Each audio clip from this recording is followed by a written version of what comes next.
Hi friends, welcome to Ellora's cooking channel. நம்ம இன்றைக்கி என்ன பார்க்க போகிறோன்னா, ஒரு சிம்பிளான இறால் வறுவல் தாங்க பார்க்க போகிறோம்.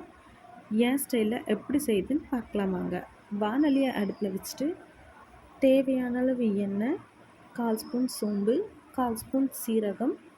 சோம்பு சீரகம் பொரிஞ்சதும் நம்ம க்ளீன் பண்ணி எடுத்து வச்சுருக்கிற இறாலையும் அது கூட சேர்த்து நல்லா ஒரு பெரட்டு விட்டுக்கோங்க.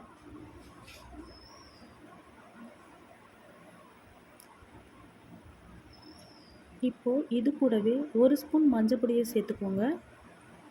இறால்லேருந்து தண்ணி பிரிஞ்சு வர ஆரம்பிக்கும். இப்போது 1 ஸ்பூன் இஞ்சி, 1 ஸ்பூன் பூண்டு, நம்ம குட்டி குட்டியாக கட் பண்ணி வச்சுருக்கிற வெங்காயத்தையும் சேர்த்து நல்லா இறால் கூட மிக்ஸ் ஆகிற அளவுக்கு நல்லா பெரட்டி விடுங்க.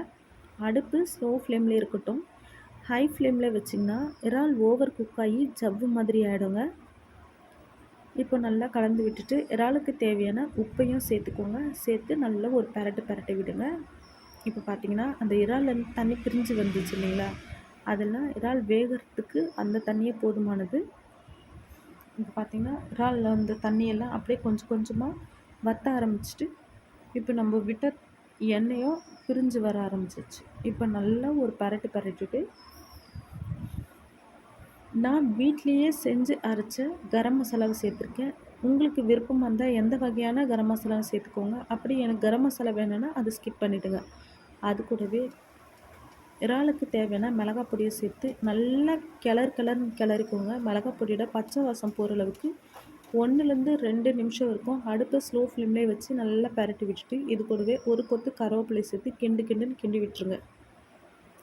இப்போ பார்த்திங்கன்னா நம்மளோட இறால் ரெடி ஆகிடுச்சு. இப்போது அடுப்பை ஆஃப் பண்ணிவிட்டு 1 ஸ்பூன் மிளகு பொடியை சேர்த்துக்கோங்க. மிளகு பொடி இறாலுக்கு ஒரு அல்டிமேட்டான டேஸ்ட் கொடுக்குங்க.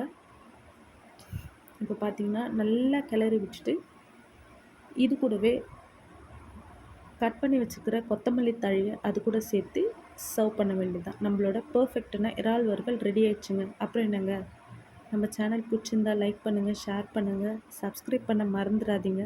தேங்க்யூ.